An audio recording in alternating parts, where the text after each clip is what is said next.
حضرت ہود علیہ السلام کو اللہ تبارک و تعالی نے قوم عاد کی طرف بھیجا تھا۔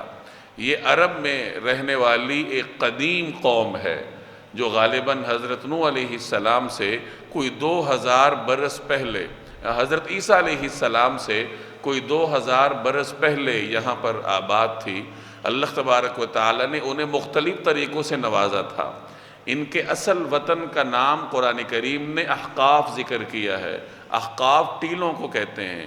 مفسرین فرماتے ہیں کہ یہ قوم صحرا میں آباد تھی اور بعد میں وہاں سے نکلی اور عمان اور حضرموت اور یہ پوری پٹی پر انہوں نے کوئی 1700 کے قریب شہر آباد کیے۔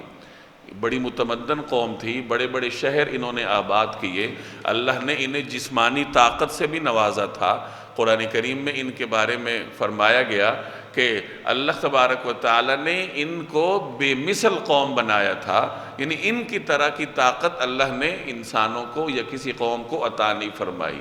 یہ ان کی ایک خاصیت تھی جس سے اللہ تبارک و تعالی نے ان کو نوازا تھا۔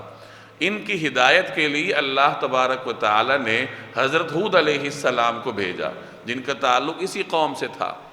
قوم عاد کے بارے میں آتا ہے، مفسرین فرماتے ہیں کہ ان کا ایک عام آدمی بھی تقریباً 18 فٹ کا ہوتا تھا، اور بعض حضرات نے 120 فٹ کا بھی فرمایا کہ ان کے قد و قامت 120 فٹ تک بھی پہنچے تھے۔ اتنے لمبے لمبے جثے ان کو اللہ تبارک و تعالی نے عطا کیے تھے، اور اسی حساب سے ان کو قوتیں بھی دی تھیں۔ ان کی طرف انہی کے قوم کے فرد سیدنا ہود علیہ السلام کو اللہ تبارک و تعالی نے مبعوث فرمایا، جو طویل زمانے تک ان کو تبلیغ فرماتے رہے۔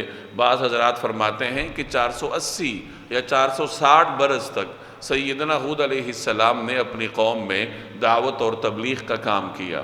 کچھ لوگ جن کے حق میں اللہ نے ہدایت لکھی تھی وہ حضرت ہود علیہ السلام کے ہاتھ پر ایمان لائے، شرک سے تائب ہو گئے، اور باقی اپنی حالت پر ڈٹے رہے، شیطان کی طرح اپنے اعمال بد کا الٹی سیدھے طریقے سے تعویلیں پیش کرتے رہے۔ نتیجتاً اللہ تبارک و تعالی کے عذاب کا شکار ہوئے۔ مفسرین فرماتے ہیں کہ پہلے ان پر قحط آیا، طویل زمانے تک یہ پورا خطہ قحط سے دوچار رہا، پانی کی ایک بوند بھی نہ برسی۔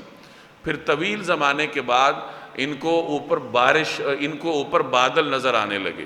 اب یہ بڑے خوش ہوئے کہ اور کہنے لگے ھذا عارض ممطرنا، کہ یہ تو بادل ہیں اور اس سے ہمارے لیے بارش برسے گی۔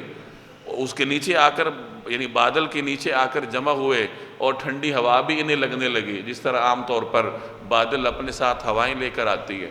یہ مزید مطمئن ہوئے کہ اب جو قحط سالی تھی، جو خشک سالی تھی، اس کا خاتمہ ہوگا اور ہمارے اوپر بارش برسے گی۔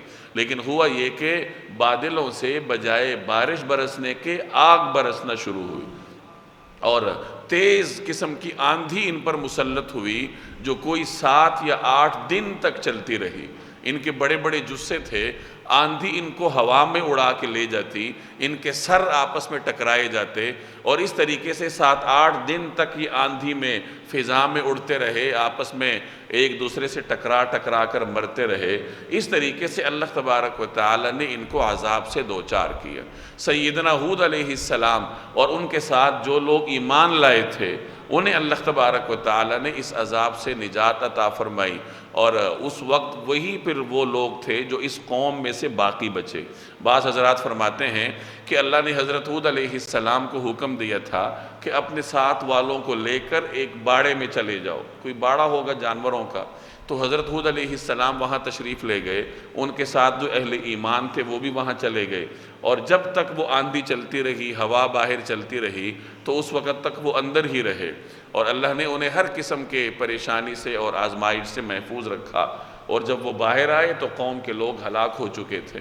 بعد میں حضرت ہود علیہ السلام اپنے اہل ایمان متبعین کو لے کر وہاں سے نکلے۔